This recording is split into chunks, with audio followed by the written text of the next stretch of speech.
Aléas, c'est une structure d'insertion par l'activité économique. Donc chantier d'insertion qui permet d'accueillir des personnes en difficulté de parcours. Donc la plupart de nos structures d'activité tournent autour du réemploi, la seconde vie de l'objet, avec des dépôts-ventes, des ressourceries, des friperies. Donc c'est Suez qui est venu nous voir en nous disant si on avait la possibilité de travailler ensemble.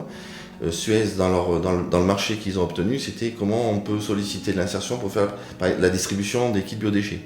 Donc là-dessus, ils sont venus nous voir par rapport à cette thématique-là. Et alors je leur ai dit, on peut faire un chantier d'insertion. On met en place comme ça, et puis voilà. En ce qui concerne la distribution des sacs jaunes, c'est ça. C'est de refaire un référencement de tous les logements qui sont éligibles à ces sacs jaunes, puisqu'en centre-ville, il y a une bonne partie des immeubles qui n'ont pas justement les bacs bleus qui sont destinés des recyclables, ouais, tout à fait. Donc les gens qui n'ont pas ces bacs bleus doivent obligatoirement le mettre dans ces sacs jaunes.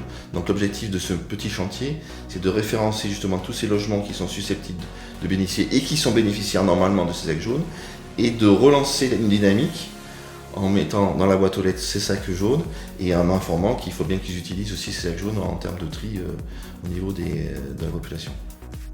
Les opportunités avec l'insertion des clauses sociales sont importantes pour les établissements comme le nôtre, les Atlas-Ribière.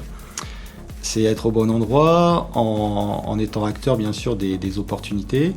Au sein de l'ESAT pour bien expliquer les projets, mobiliser les travailleurs qui ont cet intérêt à venir travailler à l'extérieur de l'établissement sur lequel ils sont tous les jours en final.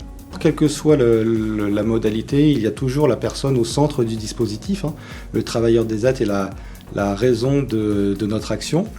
Au niveau de Suez, on est plutôt sur une prestation de service qui nous permet d'avoir des possibilités de faire intervenir différents travailleurs des ESAT. Donc il y a un petit pôle de 4-5 travailleurs qui mobilisent différentes compétences pour travailler sur le site de Suez.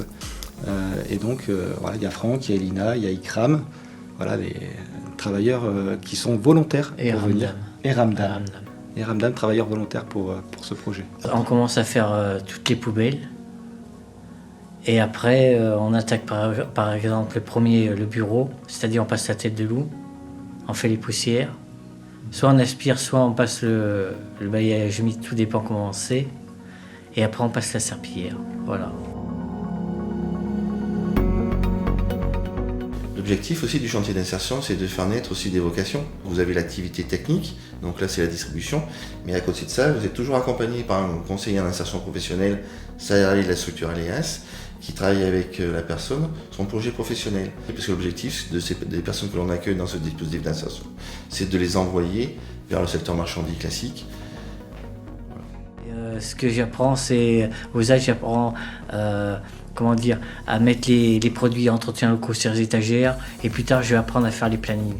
Ouais, un peu plus de confiance en soi, puis ça nous fait voir de l'extérieur, parce qu'il y a plusieurs pièces, il y a les bureaux, il y a les sanitaires, il y a les vestiaires, on passe l'auto-laveuse, et puis le couloir, et il y a des trucs qu'on passe pas l'auto-laveuse, c'est la serpillière, quoi. Evige nous a fait un plan, mais moi je connais par cœur.